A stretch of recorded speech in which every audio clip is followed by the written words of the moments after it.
2024 Sports Card National in Cleveland came and went. And in this video, I'm going to be going through how the weekend went for me, including the coolest collectibles I saw at the show, what I graded on site with PSA, and I'll provide a brief review of the show itself as it relates to the city, the facilities, the attendance, prices at the tables, etc. I got to the show Friday morning around 10:30 a.m., hoping to let the early bird traffic die down. That seemed to be a little bit of a mistake because at least at the east entrance into the facility, there was about a 25-minute wait on the highway just to have the Uber drop you off at the front. Once you arrived at the front, there was another 20-minute wait just to get in the door. Once in, I made a beeline right to the PSA booth as I had two take-back orders that I wanted to drop off, as well as 3 other orders for on-site grading. And I have to say, man, PSA has done a phenomenal job at anticipating the demand and the number of different types of questions that your average collector has for them. They truly have exquisitely designed their corporate booth. It is a great setup. The first station that was set up which is great for those who need to enter and print off their orders. PSA did have a station set up for this, and that station was smooth sailing. Once order forms were printed off, you then got in one of the many other lines at PSA at their corporate booth. And this is where my main criticism for them really kicks in, is this in a way kind of ruined the day for me specifically. Unlike in previous shows, they actually had 3 different PSA drop-off lines, in addition to the other lines, such as the pickup line, and then there was a lightning line at the end. But focusing in on the 3 different PSA drop-off lines, there was one for dealers, which was always lightning fast. We're talking 5 to 10 minute wait at max. Occasionally throughout my stay at this booth, there were only 1 or 2 people in line at any given time. There was herds that would come through, but then it would die down to just a handful of people. 2 o'clock. And then right next to that, there was a premium collectors club members line, which again was lightning fast. So if you had a premium collectors club membership, I do not, I have a standard membership, this was a line that you could get in. And again, it also acted as a fast pass line.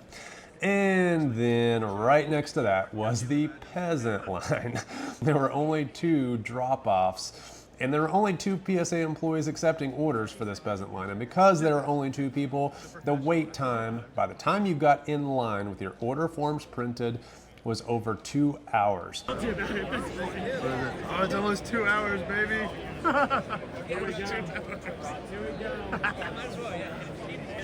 And we had like 30 or 35 cards, and even now we're about to be almost out of there. So I don't know what other people were doing. Is that what to do with the suitcase and his life savings and artifacts and stuff? Must have had an issue or something. I don't know. It's really, they just sign and circle stuff. The cards have to be in order how they are on the sheet, and besides that, it's really it.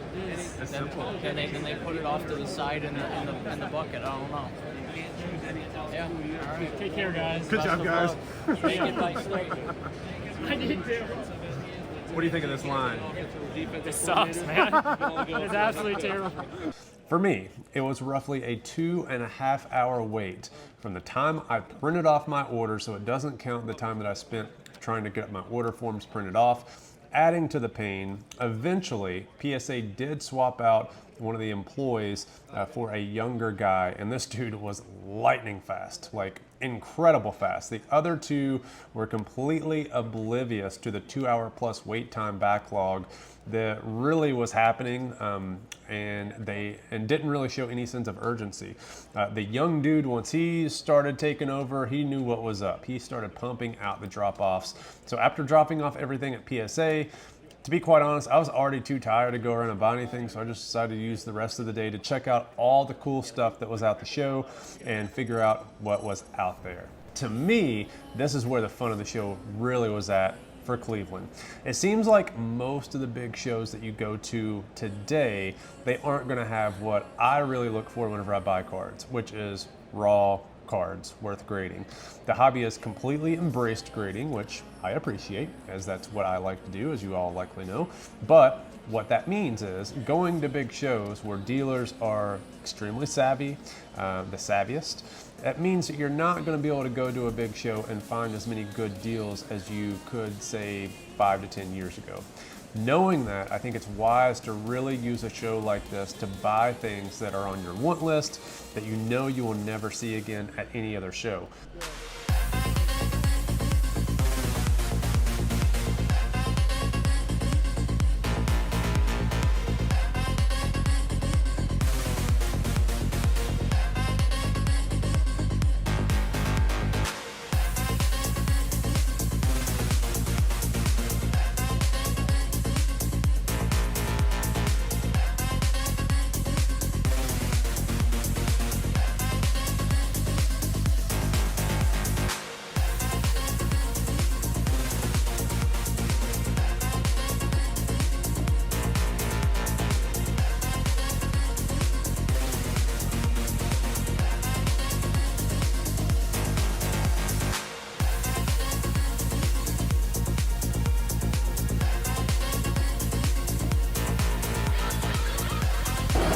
I hate the glare on this, but dude, these are really cool.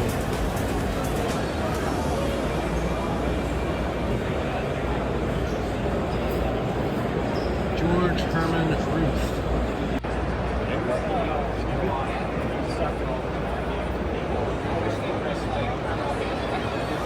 It's almost like they're dead and their head is just like floating.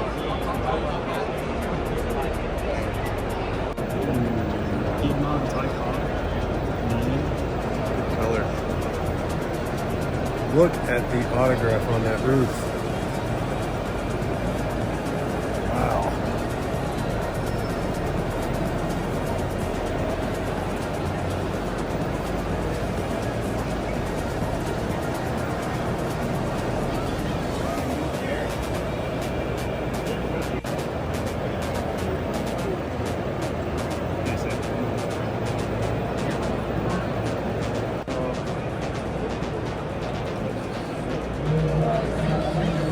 Now, you guys were the last one to sell. See the black disco Windy 101? Okay, I do remember that. August of 22. Yeah. That's cool. Famous wrestlers. That is awesome. His name's Ric Flair. And it's a Mickey autographed rookie. Bowman rookie.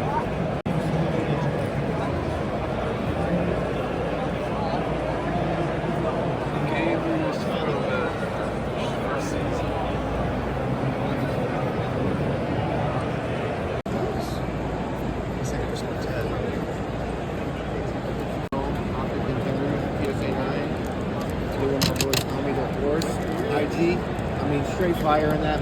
So if you're looking for, That's so cool. no, this is cool.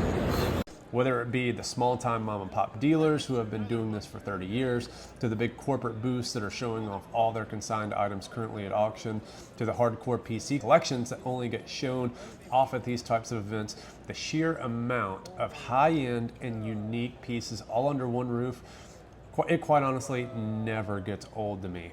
You will go past one table that has absolutely nothing of interest, and then the next table has a showcase full of things that you can envision just being in a museum. Are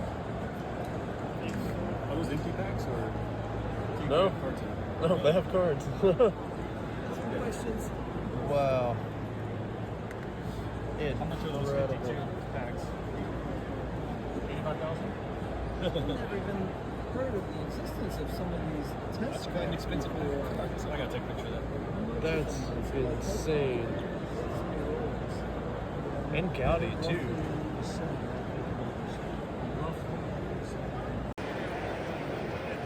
They identified it with the stain there. So the stain there.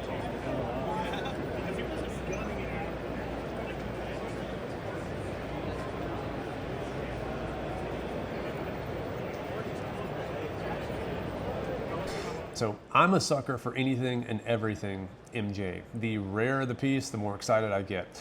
You know, I used to PC MJ collecting as a kid, and to this day, even as a grown adult, I don't really feel like I can really afford to build the type of PC that I would want of a guy like MJ. Things are just so expensive.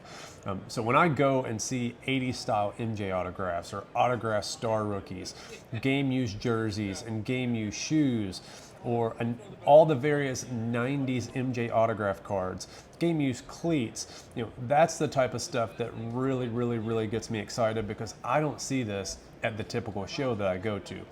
I could build out an entire basement man cave entertainment setup with literally nothing but MJ memorabilia. And coming to the National like this gives me all sorts of unique ideas on key pieces that I would eventually like to add to my collection to do so.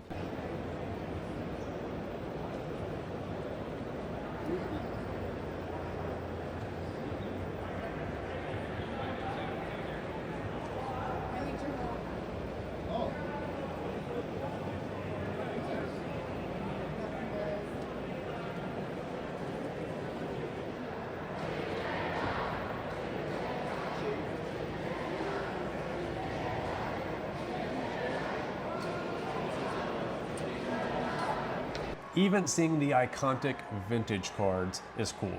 Now, we all know that vintage isn't really all that rare unless it's one of the highest grades. And eventually, even that kind of gets old to look at, as you kind of see it almost at every single show. But at this show, at the National, the level of vintage quality goes a step further, where you will see the most iconic cards in the best possible format, autographed. And we're talking 33 Gaudy Ruth with a clean, bold, crisp, complete signature next to multiple 52 Mickey Mantle's tops, autographs, followed by a 48 Jackie Robinson, and then a complete dealer showcase of nearly every epic, vintage, iconic wax pack ever produced. The high-end quality at this show is incredible.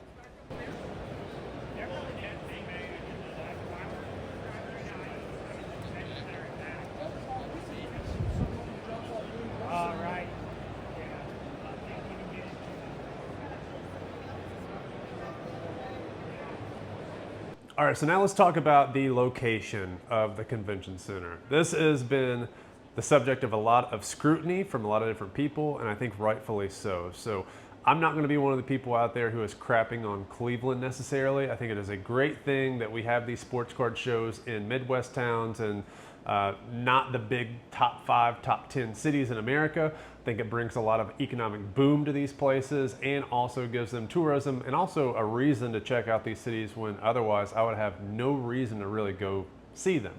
Having said that, there are some rightful criticisms to having a city like Cleveland host a show like this. The first thing that really comes to mind is the comparison between Cleveland and Chicago. The reason why Chicago is so beloved, it's not because Chicago is necessarily a better city, which it is, but that's beside the point. Whenever you fly into the National at Chicago, you're not necessarily going and experiencing the city. Not once, whenever I've gone to Chicago, have I gone to Wrigleyville, have I gone downtown, have I eaten at the original Lou Malnati's. I've done all those things separate from going to the National Sports Card Show. The thing that makes the National so great in Chicago is you literally step off of the airplane, you get into an Uber, you get to your hotel right next to the convention center, and you stay there for 3, 4, 5 days. You don't have to leave. You do not have to get an Uber for any reason. If you walk to the sports card show and you get tired 1, 2, 3 hours later and want to go take a little mini nap, you can do so without having to Uber. It is a very convenient walk back to your hotel room. The pain of Cleveland is, it is in fact that you have to Uber and Lyft everywhere you go. If you want to go to the show, got to take an Uber there. We eventually found out there was a hotel shuttle day 2. We did that, but you have to Uber everywhere. Whenever you leave, you have to Uber. And because of that, you have to be in the Uber line for everybody else that is Ubering out. There's no walkable hotel anywhere near the convention center, which creates these massive backlogs. In Chicago, there's so many hotels nearby that the absorption rate for the people staying and attending the show is so high. There's so little traffic on the road compared to a show like Cleveland where there's all these backlogs. In addition to that, I am absolutely going to complain that there are no restaurants nearby. Yes, you can Uber to them, and yes, I did exactly that. But again, we're talking about a $15, $20 Uber ride there and back. I mean, we're already spending $40, $50 almost before we even order a meal. Yes, I spent Sunday downtown. Yes, I went to the Rock and Roll Hall of Fame. Yes, I had a really nice meal. And yes, I actually really liked downtown Cleveland for what it was. I had this really negative impression of what the city was going to look like. It was essentially a ghost town, but it was way better than my expectations, to be quite honest. I had very low expectations of downtown Cleveland. Now, the one thing that I will say, the hotel, I hope that that's not an indication of how all businesses are ran, but the hotel, the national approved hotel that we stayed in, was beyond pathetic. At one point in time, we had keys to 3 different rooms because our first room did not have AC. This was a common theme among all guest patrons. Thermostat at 64. We are at 78. Day 2. Dun dun dun. Every collector that we met did not have AC, so every single person was getting swapped around to different rooms, and every single room that we got swapped to essentially had no AC up until they finally put us up in a suite, and the suite did have AC. Now the problem with the suite was the suite had 2 doors. One door did not have a key code lock because the badge reader did not work. And the other door did not have a badge reader at all. In fact, you could just simply push the door in and either steal everything of the patron's belongings. I mean, it is quite obvious. Cleveland has deteriorated, and there's a lot of potential reasons why that is. I'm not going to talk about them on this channel. We heard about many of them from all the Uber drivers and all the people working there. Let's just put it this way. We had 5 different hotel rooms, and at one point we were occupying 3 of them between me and a buddy. Like, we're supposed to have 1 hotel room. At one point, we have keys to 3 different rooms. We spent time in roughly 4 to 5 different rooms because of just how janky this hotel was. Even on the last day, there was a domestic dispute involving the calling of roughly 4 to 5 cops. I mean, it was straight ghetto, bro. Straight up ghetto. So no, I would not be taking vacations to Cleveland. I would not be taking random trips to Cleveland. However, I did enjoy my time in Cleveland. The restaurants were great. All the places we went to, great. Wouldn't necessarily want to travel there on its own. But it is certainly a valid criticism to say that the venue has it's far too small for this community that has outgrown the venue. And the infrastructure around the venue is non-existent. So all the dealers who continue to vote on these places do so because it's easy for them, it's easy to drive there. Of course, it's not taking into account the people that have to fly, the patrons and all that, but we, the patrons who are flying to these facilities, we don't like these facilities. We would much prefer to fly into a city, have a convention center that is right there, walkable, with hotels and restaurants nearby. All right, day two, I was on a mission. I had not bought a single card up to this point. I had not really seen anything that I really liked, so I spent the majority of my time not looking at showcase masterpiece items that I was absolutely not going to spend any money on, but rather trying to find raw gradable cards. So I skipped over just about every single showcase that had graded cards in them and only focused on trying to find raw cards. And to be quite honest, I did not find that much. I ended up only getting roughly about 15 Shohei Ohtani 2017 Topps Now cards, and they were graded in the Beckett Raw card review holder, so they're all Beckett 9.5s. Got a great deal on these, paid roughly $55 a card. PSA 10 comps are comping anywhere between $130 and $160.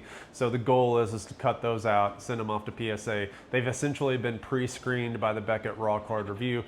In addition to that, I got a couple other, it was either raw Shohei Ohtanis or Aaron Judge Topps Chrome cards. I mean, literally nothing big at this show whatsoever. I did a lot of walking around and trying to check out the showcase floor, caught up with a couple of buddies that knew we were going to be there, and really enjoyed my time walking the show, seeing what was out there, seeing what the prices were. In terms of dealer prices, I've seen mixed feedback on that. Some people are just using, one card as the barometer for their gauge on how well the dealers were pricing their cards. Man, I thought the dealers were pretty fair, all things considered. The way that I can think about pricing cards, if it is a rare piece, a rare unique piece, it's going to have a rare unique price to it. It costs a lot of money to bring stuff over to these shows, and a lot of these pieces are not really going to be replaceable. It's going to be very hard to replace them. So if it's rare and unique, it's going to have a rare and unique price, aka a high price. If it's going to be a common commodity card to where, something new that Michael Rubin's printing out in mass quantities, 10x in the hobby style, it's going to have a relatively common price, which should be the going rate price. And if it's not the going rate, the stuff is going to sit. So by and large, if it was a common item, for the most part, people were willing to move it. If it was a rare, unique item, those prices were priced not as competitively, but also not astronomically high. So overall, I thought that the dealers were quite fair. The market has surely matured over the past 4 to 5 years after having all these new hobby entrants enter the space. We can clearly see that people are a lot more savvy with their hobby dollars whenever they're buying singles. The one good thing and good takeaway is the volume of this show is tremendous. So we can specifically isolate different cards and look in aggregate at the market. Yes, most cards go down over time. There's a massive increase in supply of new cards that are continuously hitting the market, diluting out the pool. The amount of hobby dollars is essentially pretty consistent, as we saw from Terra Peak data that I've continuously reported on. With that, the average sell price per card does decrease, but the overall interest in the hobby is very, very high, and it remains very high. And I really am against any narrative that says otherwise. I just don't buy it. I mean, it's not evidence in the foot traffic that we're seeing. The buzz in the hobby it's still buzzing. So whether or not your specific card is going up or down has no bearing on the overall market and the interest. There's a lot of interest. Speaking of interest, one of the most interesting parts about the show to me was the expansion of what I call the degenerate gambling section of the show.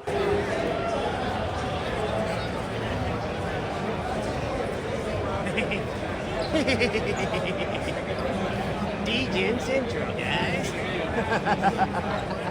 I do want a video of this. This is crazy. I don't know, it's like DraftKings. It's like one of the sports books in Scottsdale. All right, this is full-blown gambling. Full-blown gambling. Legalized underage gambling. Yes. Unregulated market here. Yeah. It will be soon. Gary Gensler's in it. Yeah. Soon to be regulated. Anyway, if this gets big enough, Gary Gensler's going to come in. Those and come back and this works out. That's right. These things.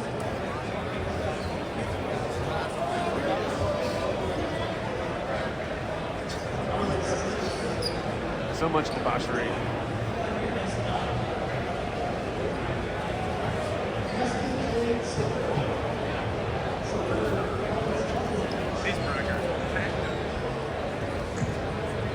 Dude, I buy all kinds of crap with them. Oh, that's cool.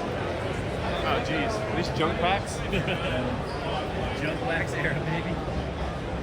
I'll guess the number of packs 25,000. Yeah. Everything is gambling, bro. Gotta make a gamble out of everything. How long is my piss gonna be? 24 seconds. Yeah.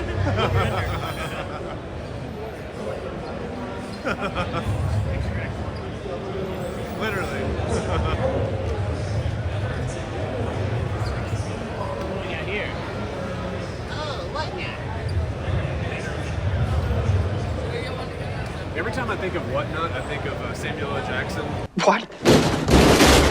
What country you from? What? What ain't no country I ever heard of? They speak English and what? What? Say what again? Say what again? I dare you. I double dare you. He's black. Go on. He's bald. Does he look like a bitch?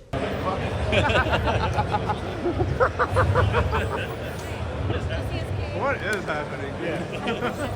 He's got a rotating case. Man, this show has become a zoo. And really how it has evolved over the past 4 to 5 years. Going back to the first national that I went to in Chicago right after the pandemic, And then having gone to the subsequent Chicago National last year, I did not go to Atlantic City. I have no intentions on going to Atlantic City. But the past 2 Chicago Nationals compared to now, oh boy. So going back to Degen Central, the corner way back in the back, it is quite clear the hobby has gone full-blown gambling. It is full-blown gambling. One of the most impressive things, and at this point I'm very impressed with it, it is so full-blown gambling, I am immensely impressed. So impressed, because you see, as soon as you walk into Degen Central or the Degen Zone, you see almost a sports book just wall of monitors just showing all of the active breaks going on at one time. It's almost like a sports book showing every single game that you can bet on. It was quite impressive. The amount of dollars that were getting sucked away into these breaks that just essentially are evaporating and filling the pockets of these breakers, it is incredible. It was so crazy to watch. And honestly, just walking through there and just taking part of the show and just seeing what everybody was doing, it was crazy. I mean, it is fully blown degenerate gambling. And baby, hey, I'm all for it. Like, if they're gonna run this thing into the ground, eventually we're probably gonna get some titties to go along with it, because whenever you got gambling, titties follow. So sign me up, baby. I cannot wait till the breakers have no bra on. I will be a subscriber. That's all I gotta say. Other than that, the show was pretty fantastic. On Saturday, I did go to the PSA booth and pick up my 2 orders that popped. Can I get you to print, sign, and date on both of these papers, please? Got it. It'll all be on the internet. Yes, sir. And if you look at the grade right there, how we do the grader notes. Oh, this is a cool card. And then somewhere in there, it'll Have you seen the results? I've not. I haven't looked. Either way, that's a cool card. One of them I feel like I'm going to do okay on, but the other one I don't know. We'll see. Yeah, you're going to print, sign, and date. Yes, sir. You can open right here, or are you going to do it? Yeah, dude, you go for it. You can show it to me. I'll let you do it. Oh, come on. He showed him. No, you do it. You do it. Which one do you want to see? Should be the worst. The worst? All right. Oh, that's Because he knows there's the worst. 727. I do. That's the one I don't. I hate doing those. I know. So, did not cross over. Yeah, just didn't meet minimum grade requested. That one popped very early, so I figured it didn't cross. Now this one. That one I bet it's cheap. This one. Yeah. I think you're gonna like this one. Any of the lower bowl. This is a beautiful card, by the way. I think it For hit. show special, and yeah, we'll ship it back to you. So just cut out shipping to us. Ready? You ready? There we go. There we go. Beautiful. That's a beautiful result right there. I'm expecting that. Awesome, man. Appreciate Yes, sir. it. Let me get your sleeve for that. Okay. They don't necessarily need Sweet. I've got 2 reds, almost just like it. Oh, really? Yeah, That's already cool. in California. I like that. Like that whole. I think it looks really cool. Yeah, that one looks really good. This is one of the few ones that actually has like a good autograph too. Yeah. Yeah, I like this. What is it out of? 25? 25. Oh, that's Yeah. cool. You want just one box? Just one's fine. Yeah, appreciate it. Oh, yeah. Nice.